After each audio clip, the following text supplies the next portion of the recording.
Welcome back. We now have the foot is set up to leather hard.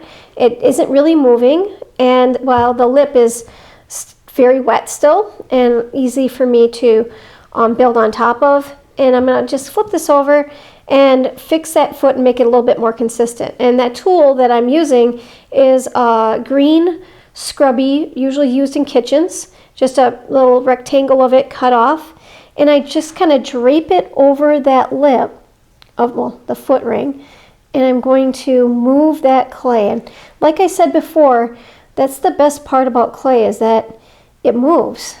And so I can really shape that and make it look more consistent. And I can come back in then with my sponge and fix that up some more. Now, this would be a great time if I wanted to flute it or change that shape. Maybe we'll do that on the next video with another example. But for now, let's work on this one.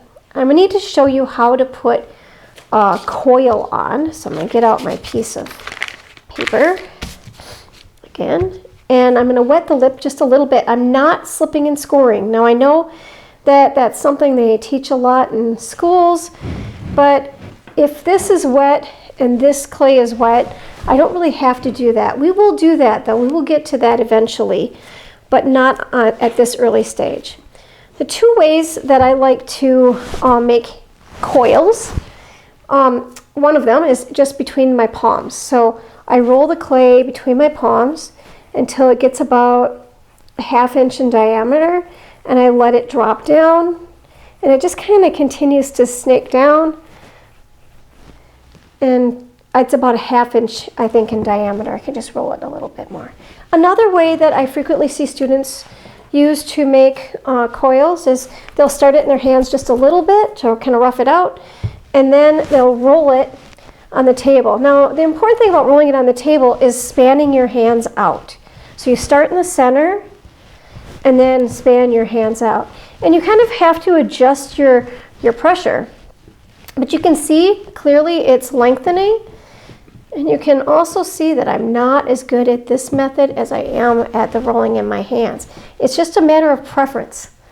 Okay, now I'm going to take this, and using the palm or the heel of my hand, I'm going to tap this down. And so that it's just a little thinner. It's a little thick yet for me. So it's around the thickness of the lip I'm attaching it to. I'm just going to lift this up so you can see a little bit better. I'm not going to put this directly on top, because I have found when you do that, you trap air between those two sections, and that can be a place that a crack can eventually start. So instead, I'm going to put this down just about 1/8 of an inch from the top on the inside. This is too much clay. And I'm going to pinch it on as I work my way around to meet up here, and then I just rip that off. Now, this is the way that we're going right now. The next thing I'm going to do, I'm just going to tilt this so you can see, is I'm going to push that clay down on the inside.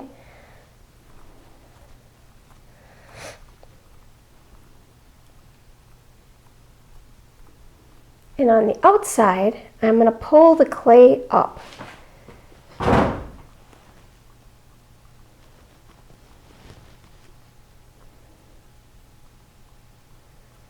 And now if I use too much water, it's going to be really hard to do that. You won't have any friction, so do be careful with your water usage. Now I know it looks a little rough, but if I take my red rib and I simply keep my other hand on the outside, I can move that clay and smooth that completely out again. So on the inside, I used the round side of the rib.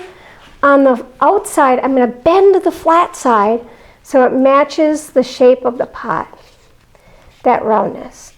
And you can go in many different directions with this, but I just like kind of going at a diagonal. Now, if I want the pot to go in, if I want that clay to go in here, I just change the angle of my hand. And then when I put my next coil on,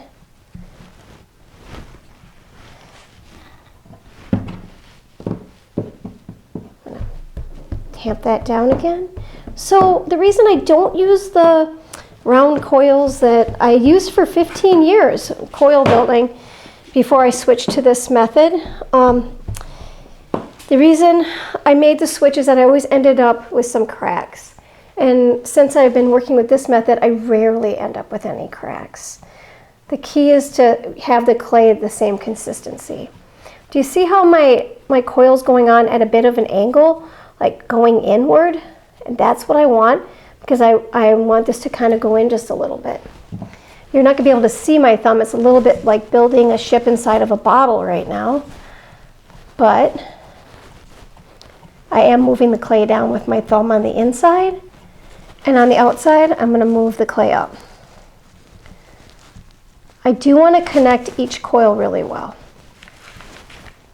Not to say that I couldn't, if I wanted this as a design feature, to leave one side, but just don't leave both sides like that, or you might end up with a leaker. Now I'm going to use my rib and get that smoothed out, and on the outside I'm going to smooth.